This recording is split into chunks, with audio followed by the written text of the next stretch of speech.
Добрый день, я Баян Тойкибаева, автор подкаста «Әлемді өзгертетін әйелдер. Женщины, меняющие мир». Проект реализуется Альянсом женских сил Казахстана при поддержке и содействии Канадского фонда поддержки местных инициатив.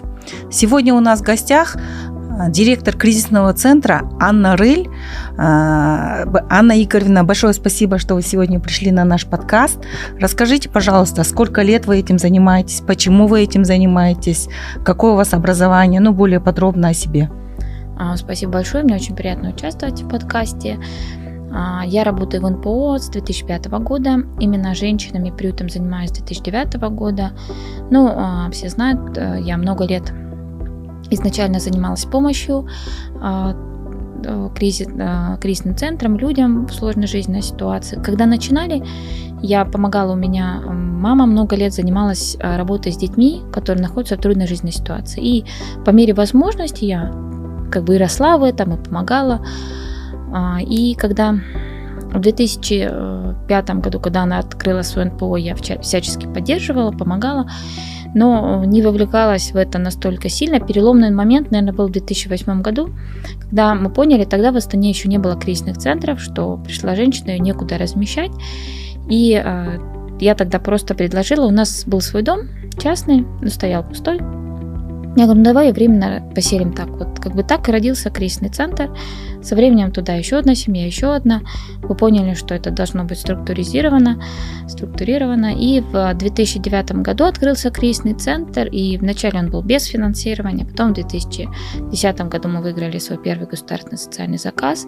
Но тогда мы оказывали помощь жертвам торговли людьми. И нужно сказать, что в Астане до 2021 года с жертвами бытового насилия мы работали больше на,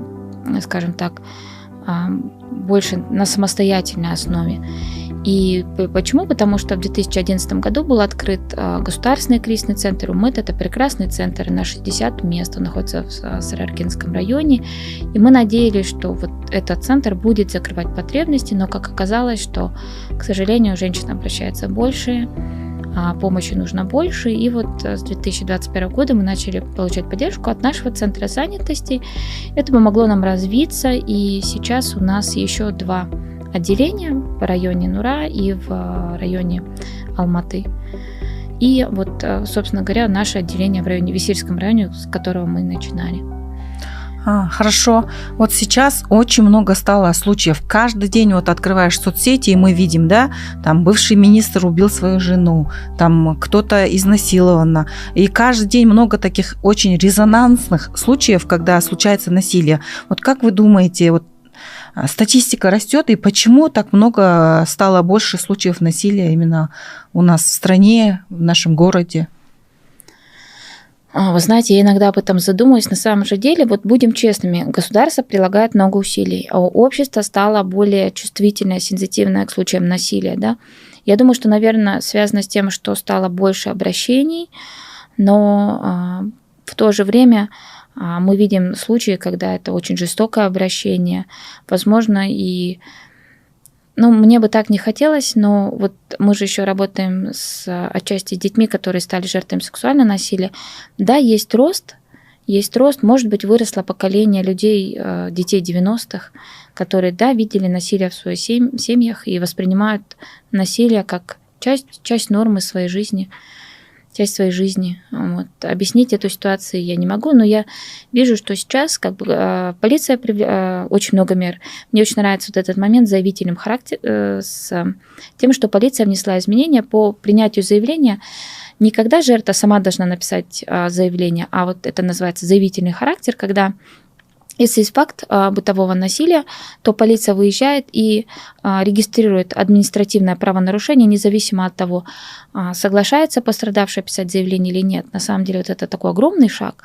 Почему? Потому что, во-первых, мы, женщины, снимаем ответственность от написания заявления. Теперь раньше женщины боялись написать, потому что он ее побьет за то, что она написала, родственники надают. И теперь агрессоры знают, что теперь знают, что он обязательно будет наказан. Другой момент, видите, нужно, чтобы свидетели, люди сообщали. То есть, когда мы говорим о последнем преступлении, самое страшное в том, что все знали о том, что преступление происходит, и не сообщили.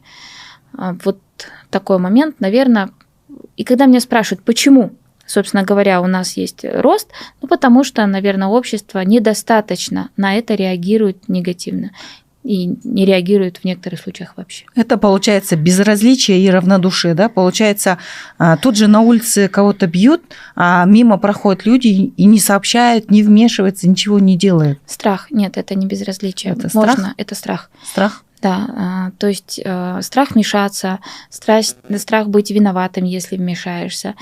Это где-то глубоко у людей сидит, и хотя просто это надо менять, это какие-то пережитки еще того сложного времени, мне кажется, исторически, когда вот когда-то в начале там, советского периода были доносы, были что-то такое, вот такой момент, и это репрессировано, и все это где-то у нас в корнях глубоко, мы по-другому должны реагировать на преступление, мы должны сразу сообщать.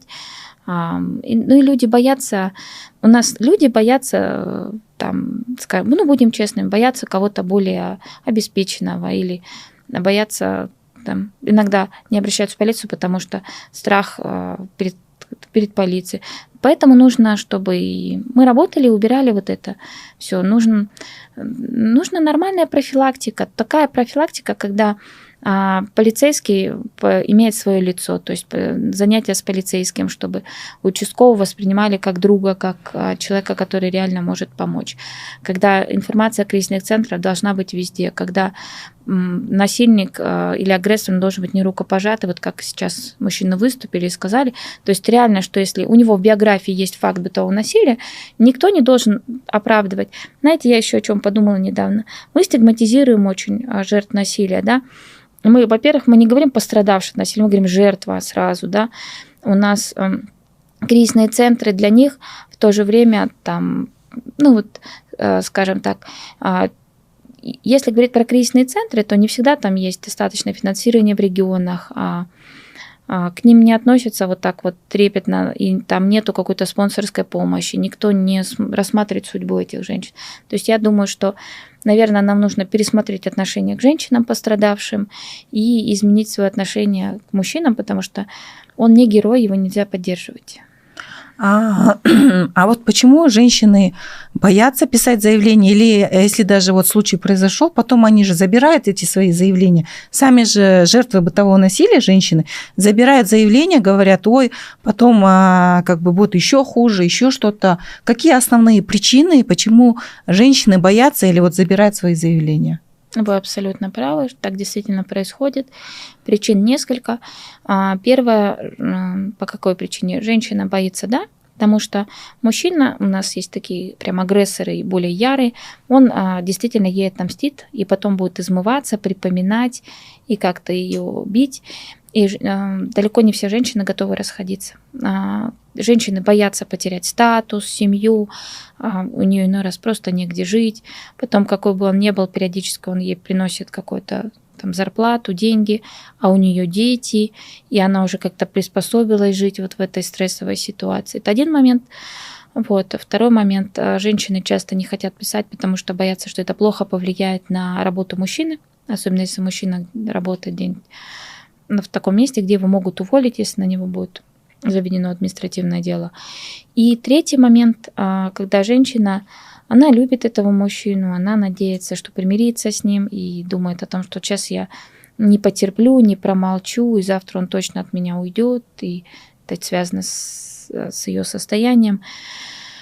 В этом случае надо тоже разъяснять женщинам права, и на самом деле агрессора нужно привлекать. Есть много причин, и родственники давят. Вот. Но я надеюсь, что сейчас эта ситуация изменится. Мы сняли женщину ответственность, то есть я надеюсь, что сейчас эта ситуация изменится. Мы вот, когда говорим о жертвах семейно-бытового насилия, мы всегда имеем в виду это, когда уже избили до такого состояния, что как бы уже идти некуда, терпеть некуда. Но в то же время есть же другие виды насилия. Это экономическое насилие, там, психологическое насилие, сексуальное насилие, когда действительно все это происходит. Но мы это не считаем, что это насилие. Наше общество к этому относится терпимо. Когда мужчина там отбирает зарплату у женщины, да, или же она сидит, полностью зависит от мужа, она смотрит за детьми, но при этом зависит экономически случаи, или психологическое насилие, когда не разрешают там общаться с родственниками или с подругами, да, или выходить куда-то. Это же тоже все признаки насилия. Но мы считаем, что это норма, и к этому наше общество относится терпимо. Может быть, поэтому происходит так, что когда мы уже вот на первых начинающих стадии, когда вот все только начинается, мы к этому, да, это типа ничего страшного, это нормально, тогда и происходят такие вопиющие случаи, что человек один раз, два раза бьет, и потом в конце концов все это доходит до того, что или женщина становится там инвалидом, или ее убивают. Только тогда у нас там случается резонанс, только тогда мы начинаем говорить, вот, надо с этим работать, вот с этим надо бороться как-то, да. Вот расскажите, пожалуйста,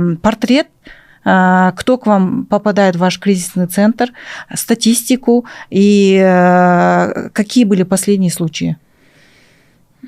Отчасти, да. У нас еще, знаете, я бы хотела сказать, что и добавляются новые формы насилия. Это и правовое насилие, когда женщине угрожают отобрать детей при разводе. И сейчас есть такое понятие, как интернет-насилие, когда мужчина угрожает выложить интимные фотки партнерши. Это прям у нас несколько случаев было. Вот это достаточно тоже серьезно, когда женщину начинают порочить, вообще писать жалобы везде, порочить ее имя, там скидывают объявления, отнять нее, что она оказывает там какие-то услуги. Это очень сложно. И правда, что законодательно не со всеми вещами можно совладать сейчас.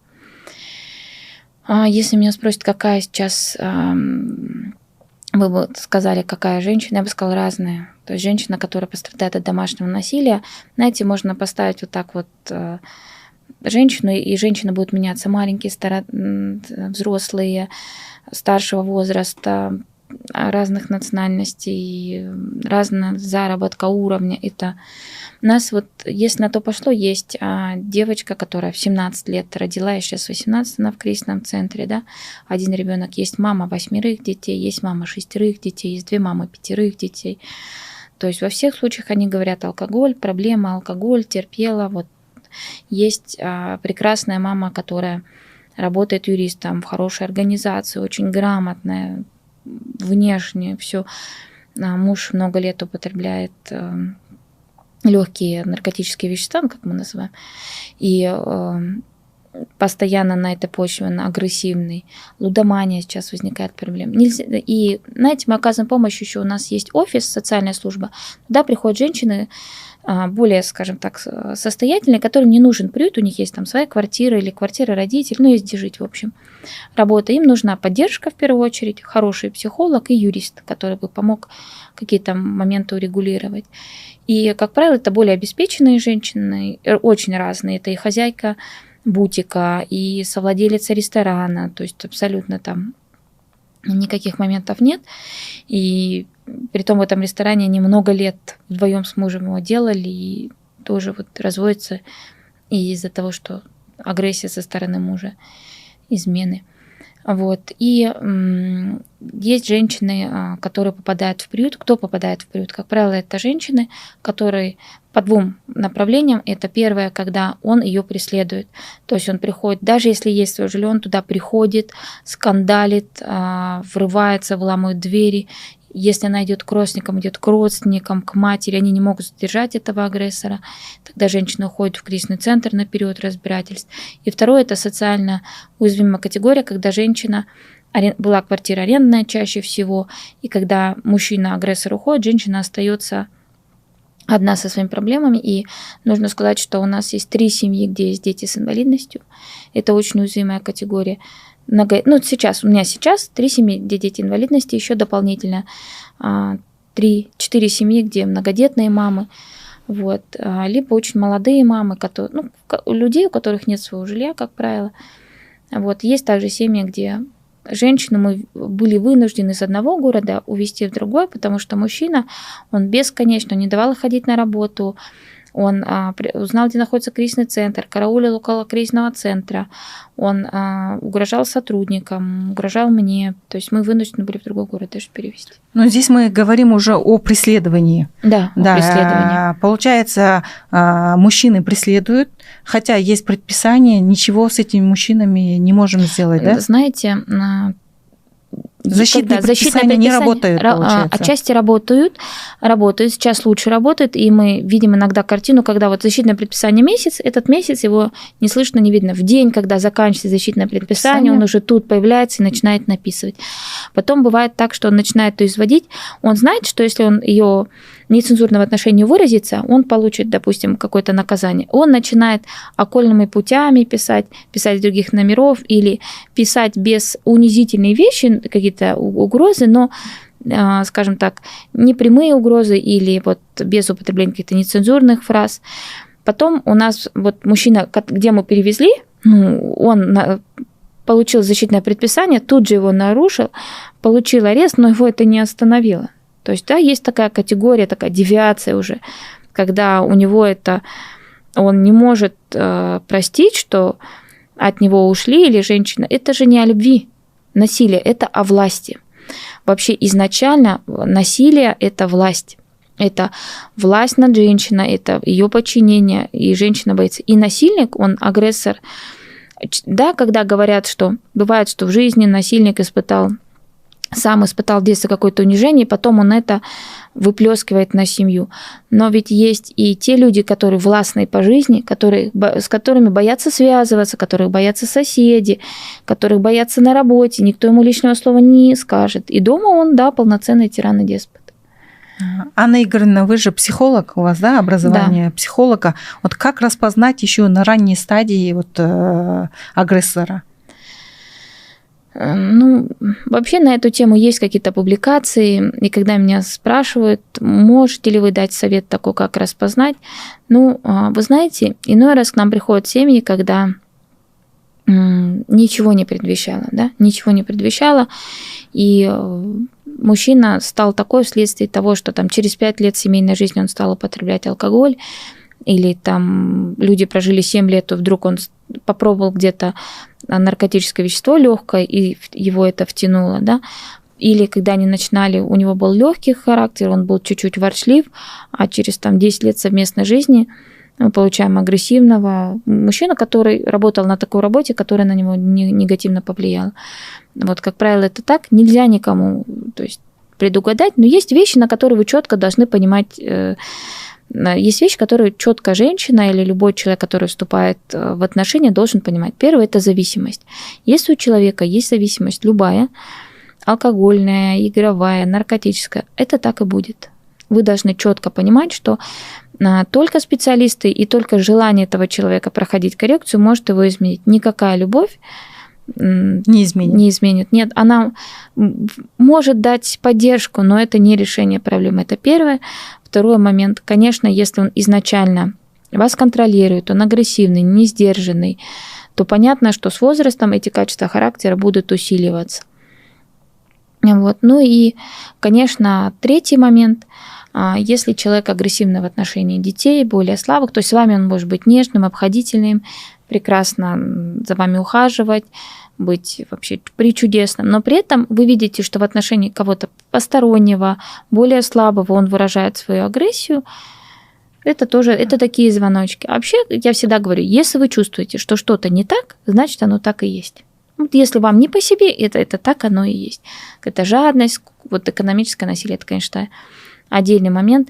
Здесь еще очень сильную провокацию играют роль родственники, взрослые, особенно частые нежки, сестренки мужей, когда, это, наверное, характерно для Средней Азии у нас.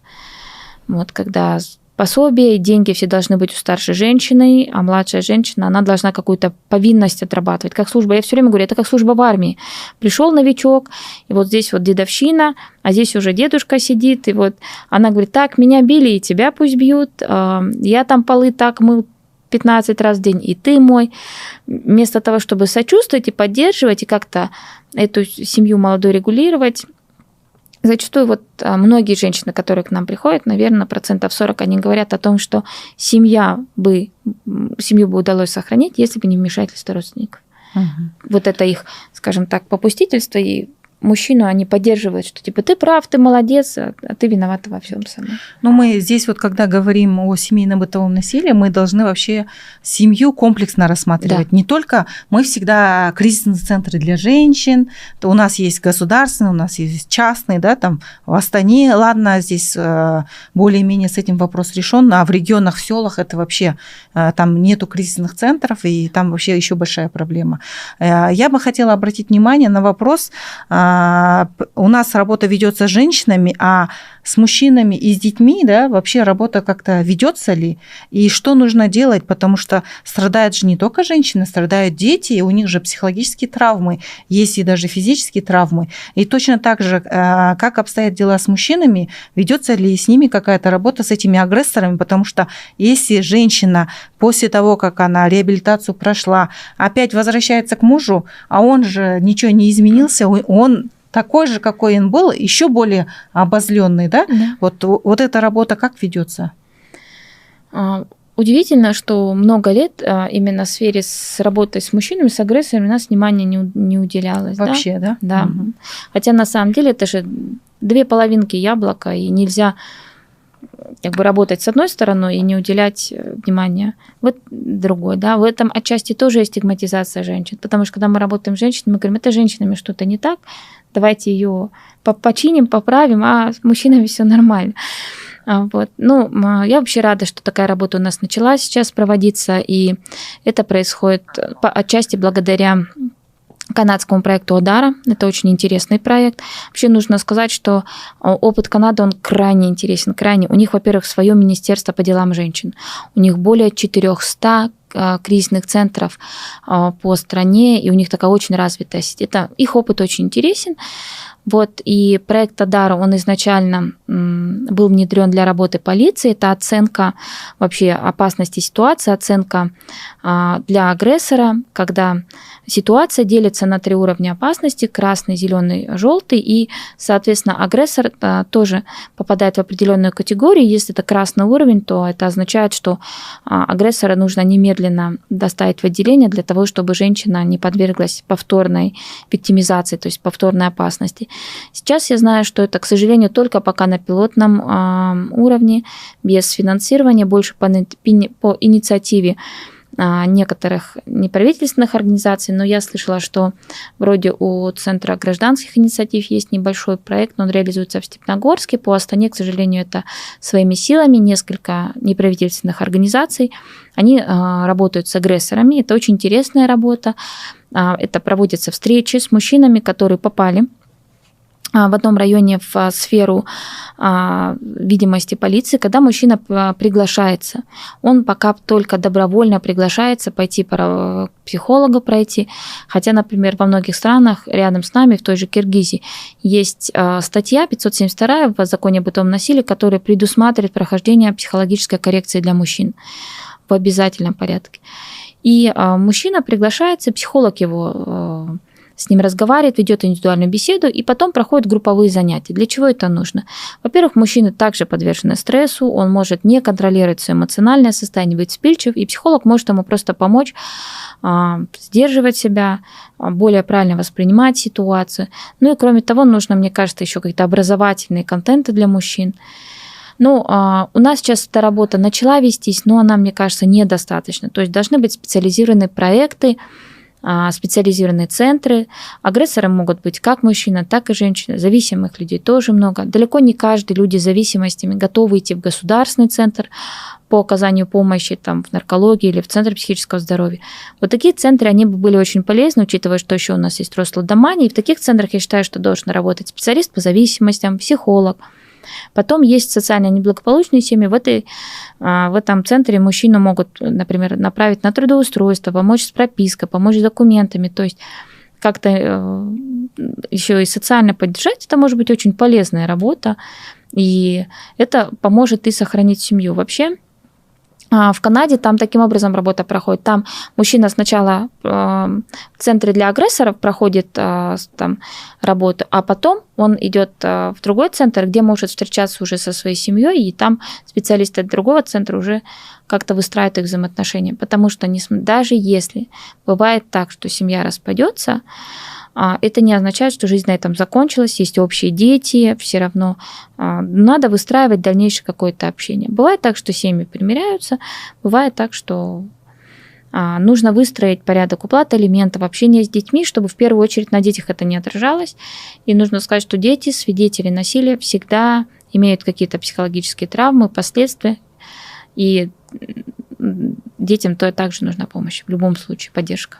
Но если вот говорить, вот этот пилотный проект, который у нас в городе Астана проходит, это в Саракинском районе, я вот сама являюсь участником этого пилота, была одним из инициаторов, да, чтобы мы этот пилот запустили по работе с агрессорами.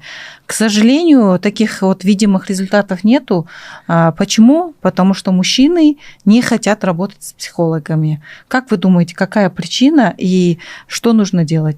Ну, в первую очередь, я считаю, что это отсутствие образованности. Вот именно не той образованности, когда мы говорим о том, что у нас общего характера. У нас до сих пор большая часть населения психолога от психиатра не отличает. Это удивительно. То есть никто не понимает, что психиатр, он занимается абсолютно другими вещами. Это уже, скажем так, это расстройство психики, которые не имеют отношения. Но если вдруг такое выявлено, да, это уже совсем другое, это медицинская помощь, что психолог, он занимается поведением человека, то есть какими-то такими моментами. И мужчины почему боятся? Боятся попасть на учет, имеют какие-то страхи, которые мифы. Но в то же время, вот спасибо, Баян, что вы сказали, наша организация тоже является участником, но мы взяли только небольшую группу, у нас всего 9 человек. На нашей базе проходит коррекцию. Вот. И вы знаете, вот среди них есть, например, мужчина, он выпускник детского дома. Выпускник детского дома, он сам пережил очень тяжелое детство. У него есть такой пунктик, он любит порядок. Вот как в детском доме приучили, что нужно не бегать, не играть, не шуметь, а кровати должны быть застелены без... Идеально. Да, то есть без малейшей... Он требует это от своих 2 детей. И требует это от жены. Жена у него тоже из социально уязвимой категории. И этот мужчина какое-то время имел проблемы с алкоголем, потом закодировался, и после кодировки характера, то есть бытовое насилие началось в период употребления алкоголя, потому что он вымещал вот это все, что он пережил. Вот. И сейчас, когда он закодировался, он стал слишком требовательный, слишком вспыльчивый. Это последствия кодировки. И сейчас мы вот работаем с этой семьей, и мы понимаем, что с этим мужчиной не всегда он может прийти к психологу, потому что он работает, но он готов, он хочет этим поделиться, потому что его это переполняет. Но это работа не одного дня и не одного месяца даже. И его коррекция может занимать достаточно длительный период. Это означает, что требуется специалист, который будет его вести, которому он будет доверять. Плюс, я считаю, что нам нужно растить плеяду мужчин-психологов, потому что мужчины с мужчинами лучше работают, легче работать, да. Плюс нам нужны казахскоговорящие психологи. И нужно специальное обучение на эту тему, потому что есть момент, связанный с выгоранием. У нас это такой момент.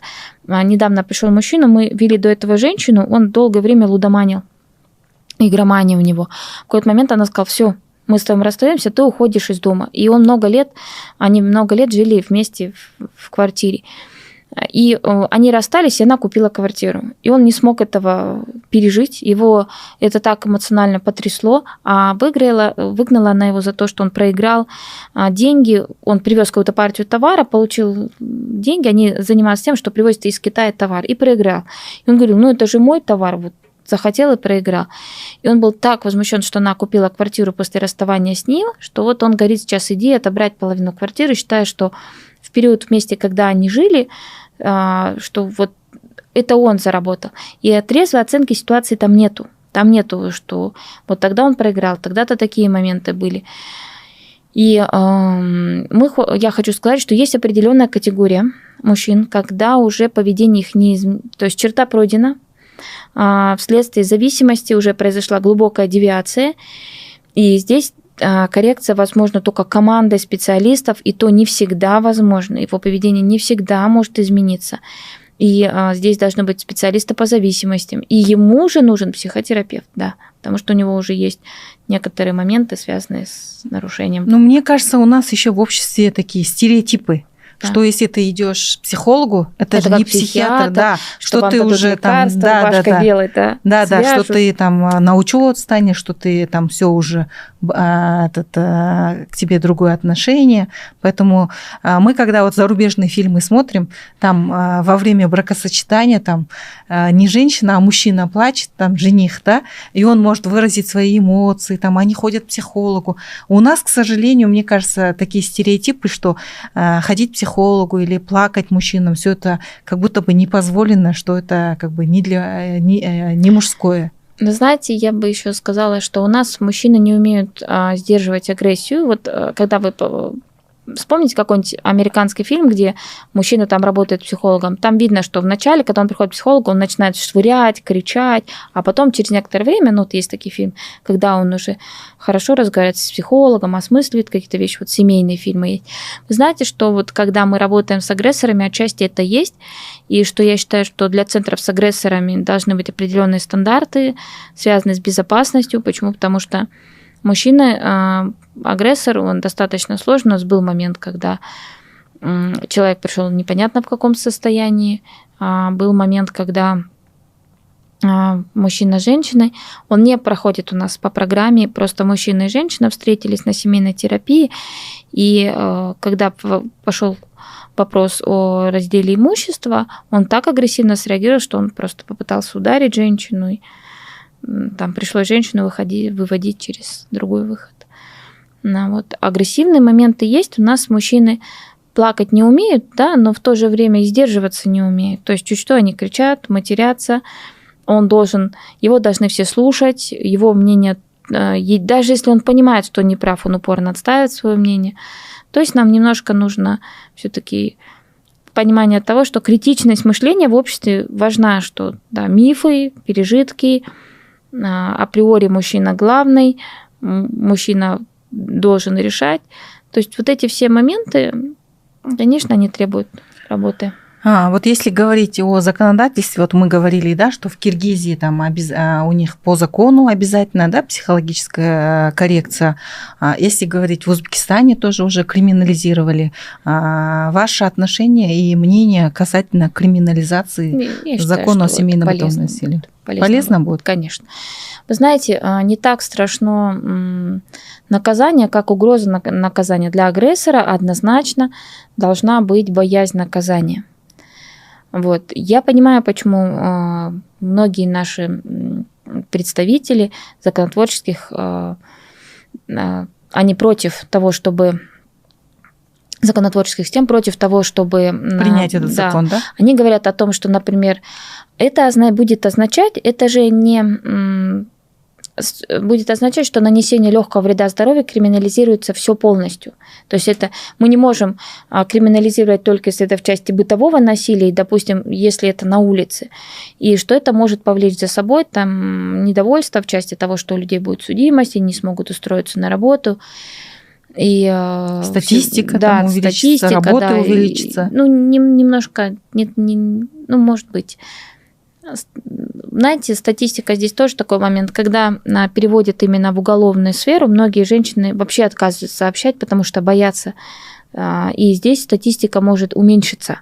Как раз статистика. У нас же был такой же опыт, когда именно переводили в уголовные правонарушения, и у нас статистика пошла вниз, потому что женщины говорили: вы что, судимость, не дай бог, это отразится на моих детях. Первое, что мы должны сделать, чтобы судимость отцов, за исключением только, допустим, там, да и вообще судимость отцов не должна, ни за каким исключением, не влиять должна отражаться на детях и влиять на прием его на работу куда-либо. Потому что, например, если он избил мать достаточно жестоко, у отца судимость, и теперь ребенок не может пойти куда-то работать, это просто оскорбительно. Вы знаете, у нас криминализировано в части средний и тяжкий вред здоровью, также убийство, это все криминализировано. Здесь стоит вопрос о криминализации в части нанесения легкого вреда здоровью. Для того, чтобы этот вопрос разрешить, я слышала несколько предложений. Первое, что если это первый раз административный, второй раз уже проступок уголовный, и третий раз это уже уголовное преступление. Но вот мы до этого предлагали таким образом, чтобы разделить это понятие на две части. То есть понятно, что когда люди ссорятся, кто-то кого-то может схватить за руку или оттолкнуть, и это будет там легкий синячок или царапинка. И в этом случае уголовная ответственность, скажем так, будет излишняя, потому что также легкий синяк или царапину может нанести и мужчина, и женщина, и защищаешь можно поцарапать. То есть это легкий вред здоровью. Я считаю, что его нужно оставить в понятии легкий вред здоровью и оставить в административном кодексе. Но другой момент, когда женщину сбивают несколько часов, и у нее там вот к нам, как женщина приходит, у нее абсолютно вся спина в синяках, бедра, руки, сплошной синяк, да, перелом носа, когда по голове бьют несколько раз, по лицу, и все лицо синее, это тоже легкий вред здоровью. И вот в этой части, если это умышленно, несколько раз или долгий период, в этой части я считаю, что нужно хотя бы сделать уголовным проступком. Угу. Если уголовным проступком, да? Да, или уголовным преступлением. Ну, если повторно, однозначно, конечно. Когда если он ее пинает, избивает какое-то время.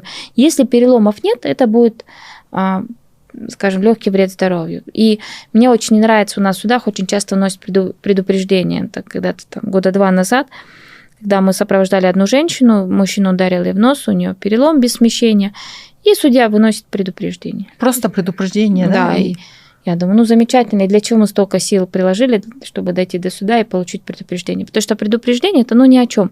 Предупреждение уже есть защитное предписание. Какое еще нужно предупреждение? Все уже, я считаю, что предупреждение в судах не должно быть. Пусть вместо предупреждения будет какой-то очень-очень маленький штраф, который не обременительный, но 2000, но будет. 1000, ну, будет. Там один месячно расчетный показатель. Понятно, что большие штрафы семьи не смогут выплачивать, и это будет нагрузка на бюджет. Вот сейчас все подписывают петицию. Сейчас уже там, по-моему, 150 тысяч уже людей подписало, да? Очень много выступлений. Вот сейчас резонанс идет. Но в то же время как бы есть очень много противников. Тоже там, кто против принятия этого закона. Ваши прогнозы, как вы думаете, будет ли криминализировано, будет ли этот закон принят или нет? Я очень надеюсь, что будет криминализировано, что сейчас вообще обратят внимание на кризисные центры в регионах, когда у нас кризисные центры к концу года в регионах остаются без финансирования. Такая сейчас тенденция у нас есть. В городе Кибастузе, в городе Караганда сейчас кризисный центр. Из-за сложности государственного социального заказывания без финансирования. Вот, я считаю, что не нужно открывать большие государственные кризисные центры в регионах, а лучше в районах разбить это финансирование на несколько, чтобы у людей доступность кризисного центра была рядом. Чтобы иной раз кризисный центр нужен на несколько дней. То есть она пришла, приняла какое-то решение, или мужчина знает, что она сможет уйти вне поля его досягаемости, написать заявление, и в следующий раз уже может не быть факта такого. И знаете, когда вот говорят, есть противники, как они могут, вы знаете, пострадавший – это чья-то сестренка, чья-то дочка, чья-то мама, да, но ведь и тот, кто совершает преступление, это чей-то брат, чей-то сын, чей-то родственник, и в любом случае его тоже будут защищать. И признать о том, что твой близкий преступник, иной раз тяжело. Маме, например, тяжело признать, что ее сын преступник, тяжело признать, что она всю жизнь, допустим, прожила неправильно, терпя насилие от своего мужа, и что ее сын похож на отца. Это все очень сложно, мы понимаем, но мы должны быть справедливыми и понимать, что любое преступление должно быть пресечено и наказано. Это недопустимо в нашем обществе. Мы не должны растить детей с пониманием от того, что можно совершить преступление и уйти от ответственности. А вот еще про мужскую солидарность еще, да, вот только что вы говорили, чей-то муж, чей-то сын, чей-то друг, да. И вот я вот иногда вот задумываюсь, почему участковые наши, да, милиция отговаривает женщин писать заявления, когда они приходят и говорят, ну, там, или это вот семейное бытовое насилие, или изнасилования, когда вот девушка, вот женщина, да, вот последний случай, когда она говорит, что она как бы у нее не принимали заявление, ее отговаривали, что все равно ты не сможешь доказать, у тебя ничего не получится. Вот это как вы думаете, почему это происходит у нас? Ну, я считаю, что это ответственность тех людей, конкретно тех, кто не принял заявление.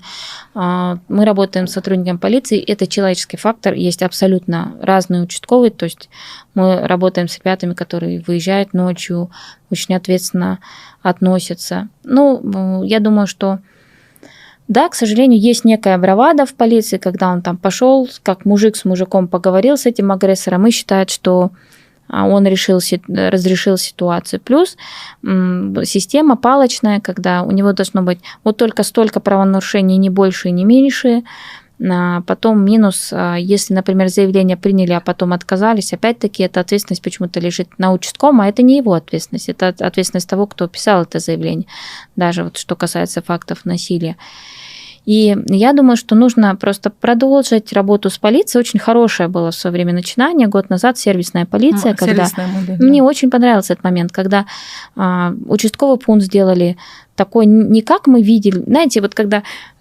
Какая у вас ассоциация, когда вы видите участковый пункт полиции? Вы сразу в голову приходит сейф железный страшный, протертый пол, линолеум и страшная колченогая мебель. Вот такие пункты полиции не должны быть, да? То есть за рубежом таких пунктов полиции уже нет давно. И когда вот новые пункты сделали, где новая мебель, есть мягкий уголок. Вот мне очень понравилось у нас в Караганде, там сменился глава полиции, и они даже внедрили, что, во-первых, они сделали гендерную полицию, они сделали пункт приема для сотрудников полиции, где женщина может прийти с ребенком, там стоит мягкая мебель, она цветная, там же написать заявление, там получить в одном месте консультацию и психолога, и юриста, и полицейский сразу примет. Вот. Где-то в отделении полиции они поставили кофемашину, я говорю, как классно, потому что бывает, что несколько часов пострадавший сидит на допросе, нельзя ни выйти, ни воды попить, вот, пожалуйста, есть что-то. То есть мы должны понимать, что тот, кто обращается в полицию, давайте очеловечим того, кто обращается в полицию, и придадим тоже, что сотрудник полиции – это не какой-то там, скажем так, это такой же человек, как и мы, который находится рядом. И, наверное, лицо должно быть у сотрудника полиции. Мы должны видеть его, понимать и взаимодействовать с сотрудниками полиции. Поэтому я считаю, что необходимо, знаете, сотрудников полиции учить и продолжать улучшать нашу полицию, но дело не в том, сколько километров он пробежит или как прекрасно он знает историю Казахстана. Полицейский должен изучать психологию. Полицейский должен в первую очередь знать, как ему правильно поговорить с человеком, чтобы не задеть, чтобы человек готов быть дальше дать показания. И наоборот, система должна быть настроена таким образом, что чем больше он принял заявление, тем лучше. И сначала, да, у нас будет, если мы будем работать в этом направлении, сначала у нас будет рост, скажем так, заявлений, но через какое-то время оно снизится. Угу. Вот мы говорили о том, что изменение законодательства, там, работа с агрессорами. Что еще нужно сделать, чтобы снизить насилие у нас? То, что я сейчас сказала, да. Это работа с полицией. С полицией, в первую очередь, однозначно, да? Потому что не должно быть жалоб о том, что у нас мужчина не принимает... что у нас полиция, да, не принимает заявление или... скажем так, не направлено дело в административный суд. Вот. Ну и работа с обществом, потому что мы видим, когда работодатель пытается защитить агрессора, потому что он у него работает, когда родственники, когда происходит недонос о преступлении. Вот эти все моменты тоже должны быть законодательно изменены и учтены, и должна быть работа с населением. То есть у нас должно быть огромное количество передач, роликов, чуть ли не с детства должны говорить, не только о правах, но и о обязанностях. Вот. Ну и о недопустимости насилия, в принципе, потому что насилие, оно же агрессия, общество, оно выражается не только в семье, в побоях, да, оно выражается в том, что подростки забежали на кладбище, там, сломали что-то, подростки забежали на остановку, разбили что-то, подростки между собой подрались с особой жестокостью, подросток нагрубил там в школе. Вот это и есть начало агрессии. А потом эти подростки вырастают и уходят в семьи, где он остается один на один с девочкой. Он крепкий парень. Соответственно, он свою агрессию на нее тоже вплескивает. Это получается, нам нужно проводить разъяснительную работу еще в школе, да? Да. И разъяснять, что такое насилие. Да, и с родителями, и с детьми, и что у нас и психологи должны больше проводить работу. То есть, если мы видим, что у ребенка какое-то агрессивное поведение, нужно уже смотреть, почему. Может быть, дома он видит какую-то картину, может быть, он сам страдает от чего-то. То есть мы не должны клеймить агрессоров. И, знаете, какое-то время назад у нас была такая мера примирения. Я, например, выступала против, потому что примирение любой ценой, там на женщину все оказывают давление, особенно в поселках это любили, начиная от Биев до Акимата, все приходят и говорят, ты должна примириться, ты должна терпеть. И, как правило, когда это происходит, то какая-то деэскалация конфликта, она все равно имеет место быть через какое-то время. Вот, соответственно, вопрос не в примирении, вопрос в прекращении насилия, в прекращении действий со стороны порицания насильника. То есть насильник, он не должен иметь инструменты влияния на пострадавшее лицо. Нулевой уровень, нулевой уровень терпимости. Да. И также я считаю, что мы должны менять культуру. Да. Те же через фильмы даже, возможно, да, чтобы мы рассказывали, показывали нашим молодежи, детям, да, что насилие не должно быть в семье, насилие не должно быть в обществе. И независимо от того, какая это женщина, может быть покрытая женщина, это может быть женщина-атеистка, это может быть работающая женщина, многодетная мама. То есть любая женщина должна иметь право на защиту своих прав, на свободу от любого насилия, любой ребенок, любая женщина, то есть в нашей стране. Я вот хотела бы вернуться к кризисным центрам. В городе, да, у нас кризисные центры есть, они финансируются, там есть женщине куда пойти, а вот в регионах, в аулах, в селах, там, в районных центрах этого же всего нету. Что там делает женщина? Как происходит? Если есть, то недостаточно. То есть, допустим, вот в Акмолинской области мы видим, что там есть кризисные центры, но в то же время, знаете, как кризисный центр в поселке, он обычно очень маленький, там на 10 мест, или, например, в больших городах тоже маленький, там на 20 мест. Этого недостаточно. Вот в городе Экибастуз у нас там в этом году было выделено финансирование на 10 человек, кризисный центр. Это недостаточно, это 3 семьи, а проживало там большее количество человек. И вот мы работаем еще, у нас есть кризисный центр маленький в поселке Сакаровка, это 100 километров между Карагандой и Астаной. Вот, там финансирование на год 2 миллиона тенге, то есть это 200 тысяч в месяц. Да. Финансирование кризисного центра, да, нам там очень повезло, что в свое время нам была там оказана спонсорская помощь, и был приобретен домик для этого кризисного центра, мы его потихонечку ремонтируем, и там нет аренды, но в то же время на 200 тысяч тенге это очень мизерное оказание помощи, при этом нужно содержать штат, персонал, то есть даже в поселках кризисные центры должны получать нормальное финансирование, адекватное, и вот мы считали, да, финансирование должно содержать в себе помещение, зарплату сотрудников. То есть у нас некоторые акиматы говорят, мы не будем оплачивать аренду помещения для кризисных центров. Это не должно так. И отношение вообще к организациям, которые работают с женщинами, пострадавшими от насилия, должно быть другое, как к партнерам. Оно должно быть уважительное. Не должны акиматы перекладывать на НПО заботу о женщинах вот эту ситуацию. Нельзя такого допускать. То есть мне очень нравится, когда ты приезжаешь куда-нибудь вот за рубеж, и там мы видим партнерские отношения, когда организацию такую всегда стараются поддержать. Потом есть такой вопрос институционального развития кризисных центров, когда в рамках государственного социального заказа нельзя закупать технику, нельзя закупать мебель, это должно быть у НПО свое, либо в арендованном помещении. Это тоже понимая, что когда в каком-то помещении проживает 20-30 человек в год, то в любом случае отчасти там стиральная машинка приходит в негодность, нужно там новые кровати. То есть финансирование должно охватывать, я знаю, что сейчас Министерство труда и социальной защиты на эту тему очень сильно обращает внимание, это благодаря 2 женщинам, и Тамаре Касымовне в первую очередь, и сейчас министру труда и социальной защиты, потому что именно эти две женщины стояли у истоков, когда в 2016 году разрабатывался стандарт о оказании помощи жертвам бытового насилия. Я надеюсь, что, может быть, на следующий год кризисным центрам все-таки будет уделено внимание. Я знаю, что сейчас работает специальная группа по расчету тарифа кризисных центров, и что финансирование, может быть, на следующий год будет республиканским.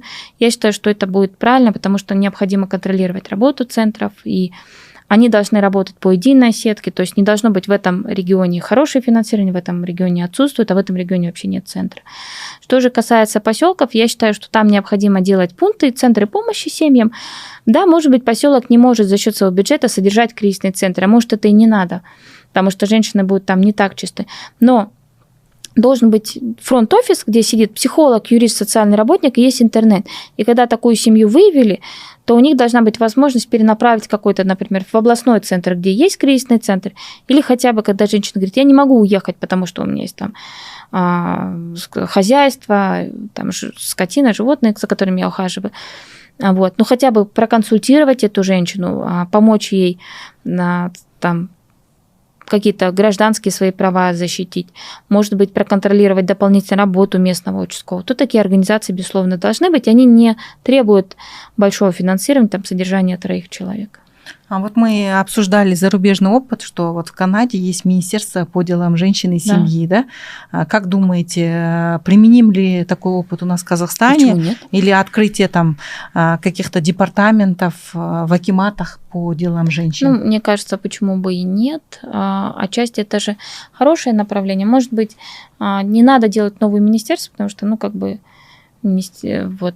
Мы говорили когда-то о том, что нужно министерство по делам семьи, и вот это министерство должно заниматься, там, допустим, опекой и усыновлением, и бытовым насилием, вообще всем, чем связано. Но иногда я думаю, что, может быть, должен быть какое-то управление по делам женщин, вот, которое бы контролировало. Но в то же время должны быть определенные полномочия, и, возможно, при Министерстве труда и социальной защиты, а возможно, может быть, это лучше было бы отдельный комитет. То есть отдельный комитет. Вот. Но он должен быть не только на уровне министерства, это должно быть и управление в акиматах. То есть должно быть управление по делам семьи. В Шымкенте был такой опыт в 2017 году. Пилот был, да? Да, однако, дальше пилот это не пришло. Но, может быть, это был бы положительный эффект.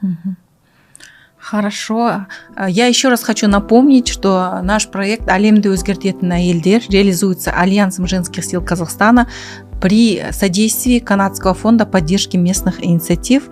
Анна Игоревна, большое спасибо. Мне кажется, у нас такой развернутый, хороший разговор был. Я считаю, что у нас в обществе мы должны развивать нулевой уровень терпимости к насилию, что культура должна меняться, наши стереотипы в обществе должны полностью меняться. Да, недопустимо. Спасибо.